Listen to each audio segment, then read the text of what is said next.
பயண காற்று செய்திகள்.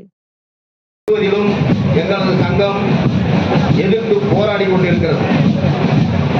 மேலும் தமிழ்நாடு கட்டுமான தொழிலாளர் உழைப்பாளர் தொழிற்சங்கம் சட்ட விருதுநகரிலே வியாபாரம் செய்து கொண்டிருக்கக்கூடிய வியாபாரிகளுக்கு உறுதுணையாக இருந்து அவருடைய வியாபாரம் வளரக்கூடிய வகையிலே உங்களுடைய பணி சிறப்பாக நடைபெற்றுக் கொண்டிருக்கின்றது.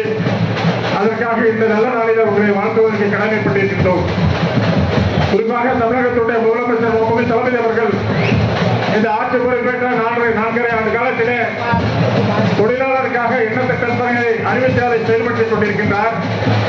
நடைபெற்று முடிந்த சட்டமன்ற கூட்டத்தொடரிலே நிதிநிலை அறிக்கையில கூட தீர்வுகளை காண்பதற்கு முயற்சி செய்திருப்போம். இருந்தாலும் பரவாயில்லை, உங்களுடைய மனுவை கோரிக்கையாக அந்த ஒன்றிய அரசு என்னென்ன உங்களுக்கு இடையூறான சட்டங்கள் இருக்கின்றதோ அதற்கு தீர்வு காண்பதற்காக மாண்பும் முதலமைச்சரிடத்தில் எடுத்து சொல்லி அதையும் நாங்கள் தீர்த்து வைப்பதற்கு அமைச்சர்கள் மக்கள் மூலமாக நடவடிக்கை எடுப்போம் என்று சொல்லிக்கொண்டு வாய்ப்பிற்கு நன்றி சொல்லி விடுகிறேன். நன்றி அவர்களுக்கும் மதிப்பிற்குரிய சாமர் அவர்களுக்கும்